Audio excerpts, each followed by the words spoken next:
किसी से राग नहीं, किसी से द्वेष नहीं, किसी से राग नहीं, द्वेष नहीं, किसी से राग नहीं, किसी से द्वेष नहीं, किसी से राग नहीं, किसी से द्वेष नहीं, किसी से राग नहीं, किसी से द्वेष नहीं, किसी से राग नहीं, किसी से द्वेष नहीं। आत्मा निर्लेप मुझे कोई भी क्लेश नहीं, आत्मा निर्लेप मुझे कोई भी क्लेश, आत्मा निर्लेप मुझे कोई भी क्लेश नहीं, आत्मा निर्लेप मुझे कोई भी क्लेश नहीं। किसी से राग नहीं, किसी से द्वेष नहीं, किसी से राग नहीं, किसी से द्वेष नहीं, किसी से राग नहीं, किसी से द्वेष नहीं। आत्मा आनंद मुझे कोई भी क्लेश नहीं, आत्मा आनंद मुझे कोई भी क्लेश नहीं, आत्मा आनंद मुझे कोई भी क्लेश नहीं, आत्मा आनंद मुझे कोई भी क्लेश नहीं। किसी से राग नहीं, किसी से द्वेष नहीं, किसी से राग नहीं, किसी से राग नहीं, किसी से द्वेष नहीं, किसी से राग नहीं, आत्मा निर्लेप मुझे कोई भी क्लेश नहीं, आत्मा निर्लेप मुझे कोई भी क्लेश नहीं, आत्मा निर्लेप मुझे कोई भी क्लेश नहीं, आत्मा निर्लेप मुझे कोई भी क्लेश नहीं। किसी से राग नहीं, किसी से द्वेष नहीं, किसी से राग नहीं, किसी से द्वेष नहीं, आत्मानंद मुझे कोई भी क्लेश नहीं। पूज्यपाद स्वामी जी महाराज ने आज याज्ञवल्क्य का आत्मदर्शन वर्णन किया है। आत्मदर्शन अर्थात आत्मा के बारे में ज्ञान जानकारी का वर्णन किया है। दर्शन फिलॉसफी को कहते हैं। आत्मा की फिलॉसफी को, आत्मज्ञान को, आत्मबोध को याज्ञवल्क्य के मुख से वर्णन किया है। आत्मा निर्लेप है, मुझे कोई भी क्लेश नहीं। क्लेश साधक जनों देह को है, आत्मा को नहीं। ये हम पर निर्भर करता है।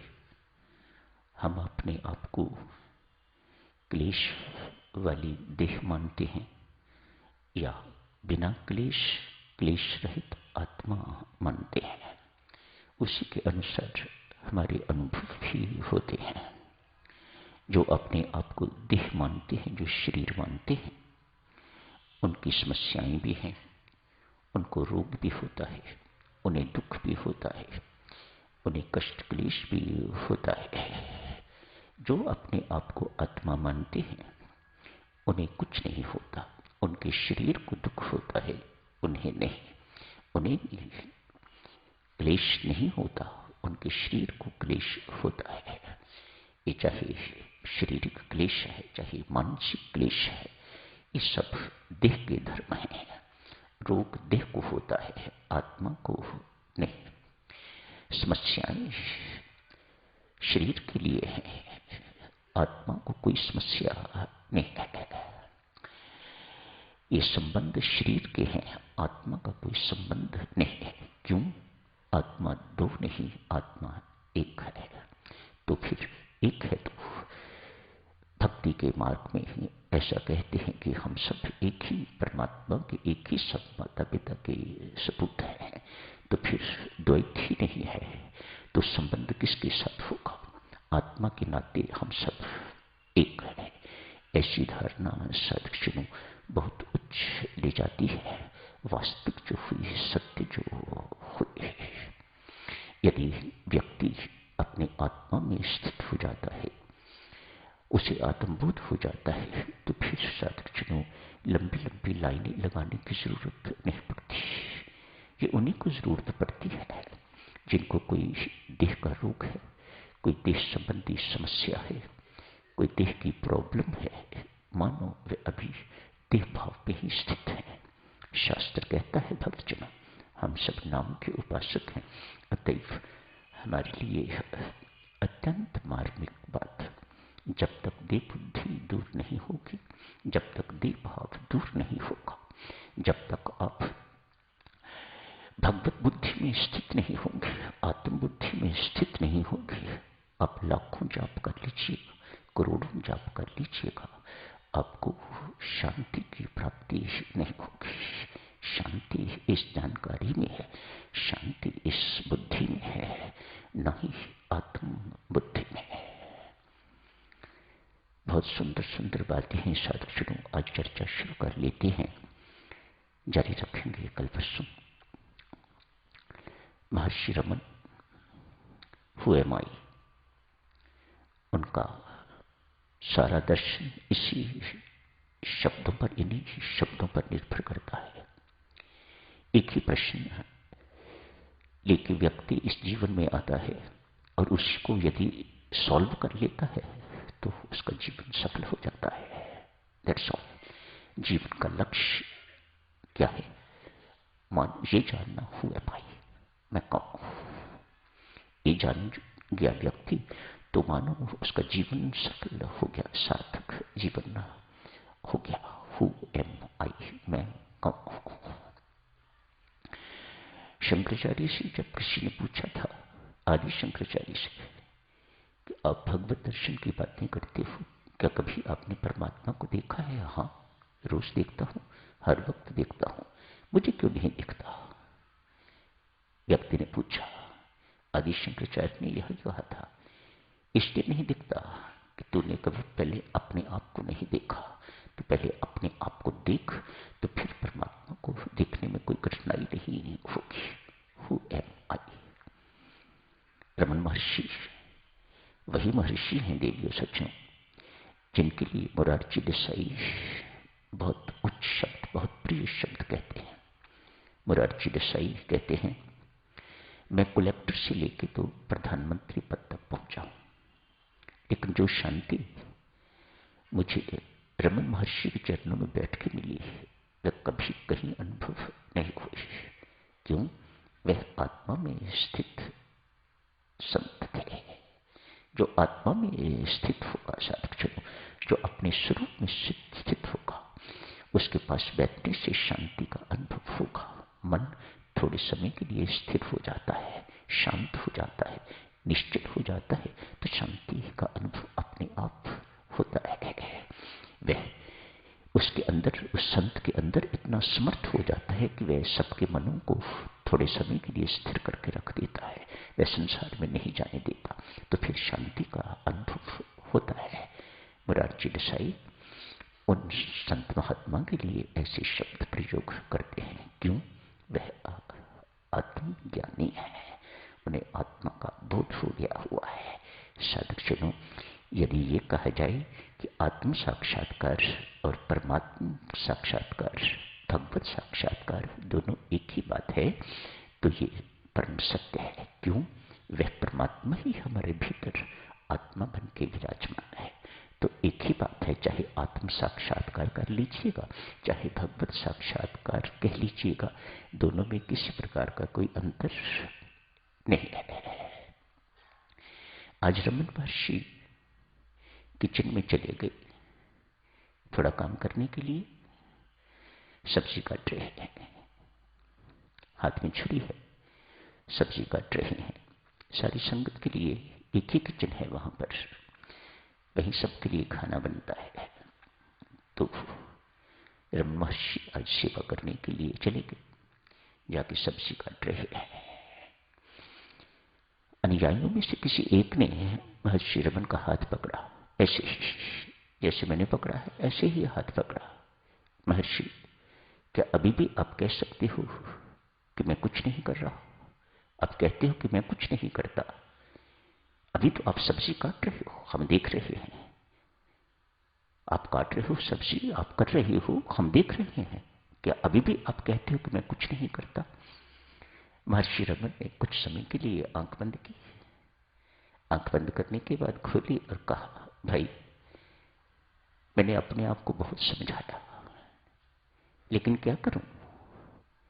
मेरा मन इतना उच्च हो चुका हुआ है, इतना सूक्ष्म हो चुका हुआ है कि ये स्वीकार करने को तैयार नहीं कि मैं कुछ कर रहा हूं। आप कहते हो ना सब्जी काट रहा हूं, मैं कहता हूं मैं सब्जी नहीं काट रहा, मेरा हाथ सब्जी काट रहा है। बस इतना ही अंतर है देविया सज्जनों। सिर्फ इतनी सी जानकारी की आवश्यकता है। कौन करने वाला है? वह आप नहीं हो, वह आत्मा नहीं है, वह शरीर करने वाला है। यह शरीर का धर्म है। शरीर करता है तो फिर इसलिए भोगता भी है। शरीर को रोग होते हैं, शरीर के साथ संबंध होते हैं, जुड़ते हैं, तो इसलिए किसी एक की समस्या जो इसका संबंधी है उसकी समस्या भी अपनी समस्या महसूस होती है।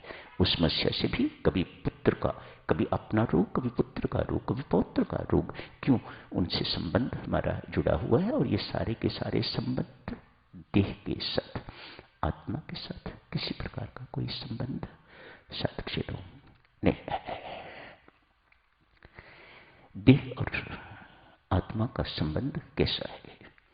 ऐसे जैसे बल्ब और बिजली का, दोनों एक दूसरे के बिना किसी काम के नहीं। बल्ब बिना बिजली के जलता नहीं, बिजली बिना बल्ब के कैसे अपने आप को अभिव्यक्त करे कि मैं बिजली हूं, कैसे अपने आप को बताए कि मैं बिजली हूं।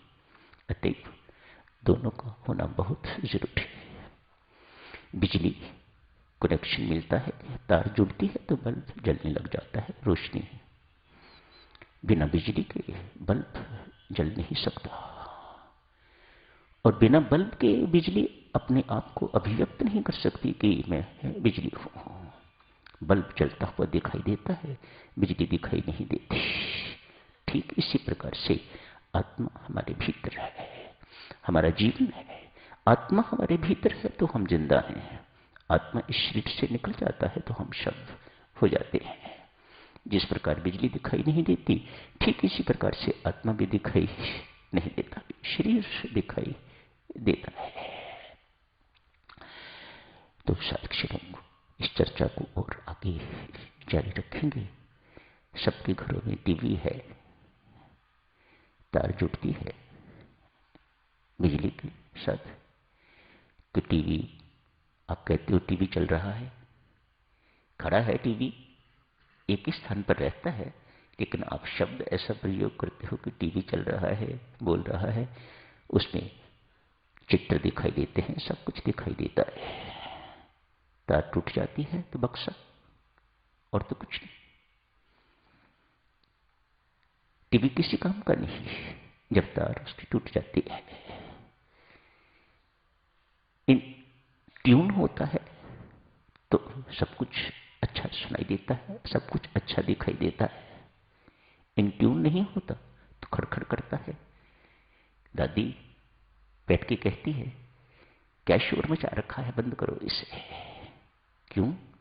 टीवी इन ट्यून नहीं है। साधक ठीक इसी प्रकार से ये शरीर परमात्मा से कनेक्टेड है तो इन ट्यून है, परमात्मा से डिस्कनेक्टेड है तो ट्यून्ड नहीं है। डिस्कनेक्टेड है तो देह भाव है, कनेक्टेड है तो भगवत भाव है। शांत मन बैठे, चुप बैठे, मौन बैठे।